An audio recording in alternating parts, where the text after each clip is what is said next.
My name is Sarah Wynn-Williams, and I served as the Director of Global Public Policy at Facebook, now Meta, for nearly 7 years, starting in 2011. Throughout those 7 years, I saw Meta executives repeatedly undermine US national security and betray American values. They did these things in secret to win favor with Beijing and build an $18 billion business in China. We are engaged in a high-stakes AI arms race against China. And during my time at Meta, company executives lied about what they were doing with the Chinese Communist Party to employees, shareholders, Congress, and the American public.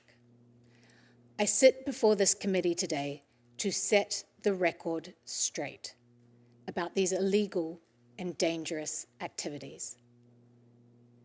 Meta's dishonesty started with the betrayal of core American values. Mark Zuckerberg pledged himself a free speech champion. Yet I witnessed Meta work hand in glove with the Chinese Communist Party to construct and test custom-built censorship tools that silenced and censored their critics. When Beijing demanded that Facebook delete the account of a prominent Chinese dissident living on American soil, they did it, and then lied to Congress when asked about the incident in a Senate hearing. The willingness to censor was not the only troubling thing I witnessed. I watched as executives decided to provide the Chinese Communist Party with access to Meta user data, including that of Americans. Meta does not dispute these facts. They can't. I have the documents.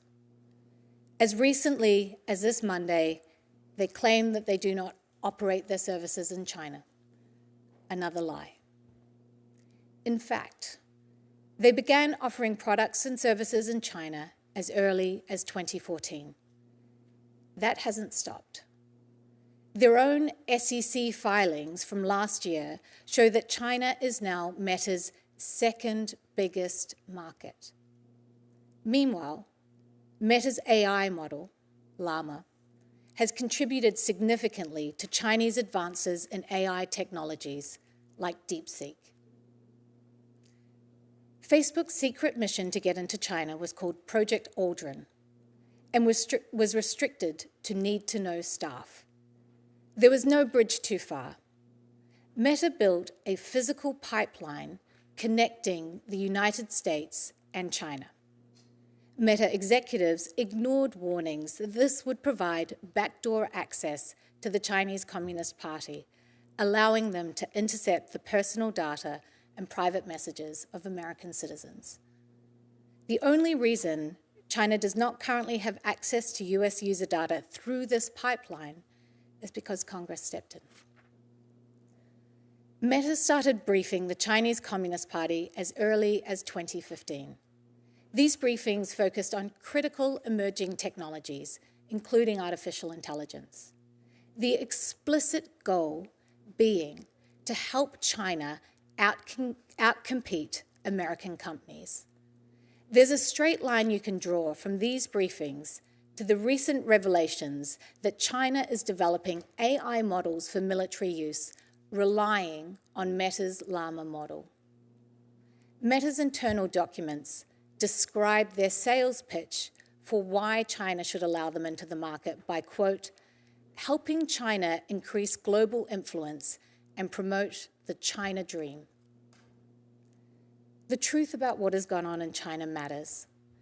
I filed a shareholder resolution asking Meta's board to investigate its activity in China, and I filed whistleblower complaints with the SEC and the DOJ. The measure of how important these truths are is directly proportionate to the ferocity of Meta's efforts to censor and intimidate me. I relied on their commitment given in 2018 that they would waive their rights to pursue forced arbitration. Despite that public commitment, they've brought a case against me for hundreds of millions of dollars. Now, they have a legal gag order that silences me, even as Meta and their proxies spread lies about me. This order is so expansive that it prohibits me from speaking with members of Congress. The gag order was sought by a company whose CEO claims to be a champion of free speech.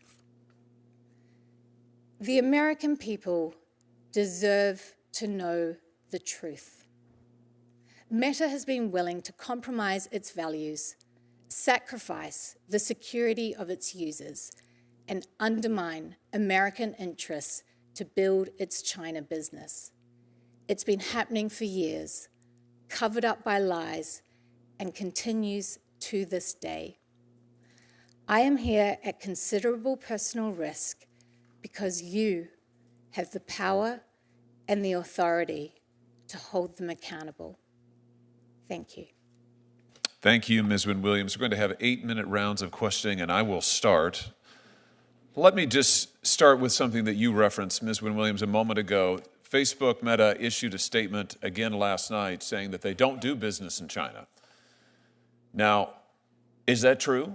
Facebook, Meta is not doing business in China? Is that accurate? That is not accurate, Chairman Hawley. Facebook has a $18.3 billion business in China. And to give just one example, in 2014, it launched Oculus in China with a strategy of playing dumb. And Oculus has continued to grow as a significant part of their business. In fact, they have, since 2014, 2015, they have launched multiple apps in China, often without, well, always without seeking authorization from this government, not informing their shareholders, not informing Congress, not informing the public. And now they have employees in China. Is that accurate? They have a partnership with Tencent in China. Is that accurate? Their Oculus VR business is in China. Is that accurate? So tell me this, why has Facebook, Meta, been so obsessed, if I can use that word, with breaking into the Chinese market? What is this all about? It is incredibly valuable for Meta. Monetarily? Absolutely. So we're talking about profit at the end of the day. We are absolutely talking about profit. Profit and power. Let's talk about what Meta has been willing to do for profit and power. You said just a moment ago that Meta's dishonesty started with the betrayal of core American values, and you mentioned that Mark Zuckerberg has pledged himself as a free speech champion. I notice he talks a lot now in the American media about free speech. I notice he talks a lot when he goes to the White House about free speech and how Facebook won't censor and Facebook will protect the rights of all. Have you ever known Mark Zuckerberg to censor on behalf of China? Yes, Chairman Hawley. Let's talk about a few specific instances. In 2017, the Chinese dissident Guo Wengyi suddenly had his Facebook profile shut down. Now, Facebook at first said that this was a temporary glitch. Was that true to your knowledge?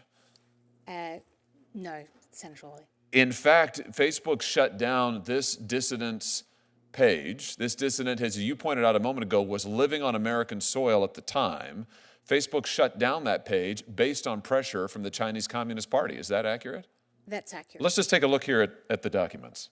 Here's some meeting notes taken shortly after a conversation with a Mr. Chow, who's a Communist Chinese Party member, a government official. Here, Mr. Chow asks Facebook, it says to Facebook that they want Mr. Guo's Facebook page dealt with. The notes say that Chow wants Facebook in China, but there are others who don't, so we Facebook, need to take measures and do more in such situations to demonstrate we can address mutual interests.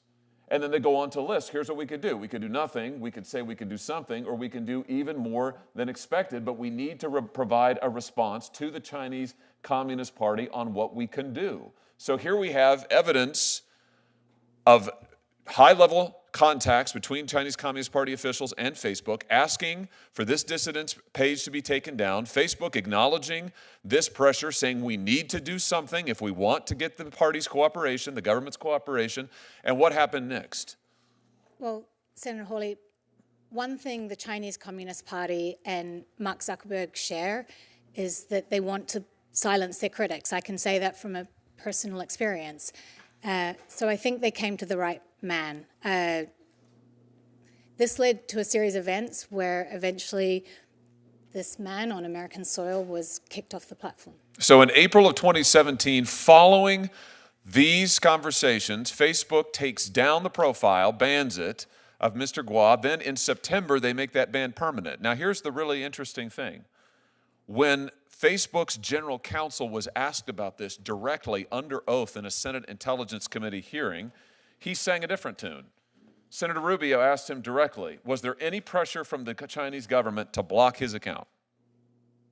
Was there any pressure to block his account? The general counsel, Mr. Stretch, no, Senator.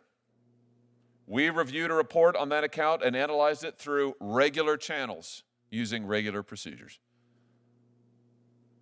Was this truthful testimony, Ms. Wynn-Williams? No, Senator. It's in fact an outright lie, is it not? It is, Senator. We just saw the documentation. Facebook received not just a request, Facebook received direct pressure from the Chinese Communist Party and bowed to it and discussed it internally and planned it and then lied about it to Congress. Let's talk about what else they've been able to do and willing to do in order to get this access to the Chinese market. Let's look at some more meeting notes. Here's a readout of a group of Facebook engineers offering to create a censorship regime that will allow Facebook to block all traffic the Chinese Communist Party doesn't want. Phase 0, this is an internal chat. Phase 0, we identify all traffic that are currently blocked in China and we, Facebook, block them. This is a test for us to see whether we can actually identify all traffic from China. And then the chat continues, yes, good way to build trust. And another conversant says, great stuff, guys, let's do it. What do they, give us some context here, Ms. Wynn-Williams. What are they talking about doing here? When they say block all content that China wants, we, Facebook, do it for them. What are they talking about? They're talking about activating their censorship tools on behalf of the Chinese Communist Party. So Facebook creates censorship tools that will allow them to assume the burden, if you like, of censorship, where they will do all of the censoring that the Chinese government was doing. Facebook would do it on their behalf. Is that right? That's my understanding, sir. And here you have Facebook employees celebrating it. Good way to build trust. They mean build trust with the Communist Chinese Party, right? Correct, Senator. And great stuff, guys, let's do it. Meaning they greenlit this and went forward to see if they could make it happen. Is that accurate? That's my understanding, Senator.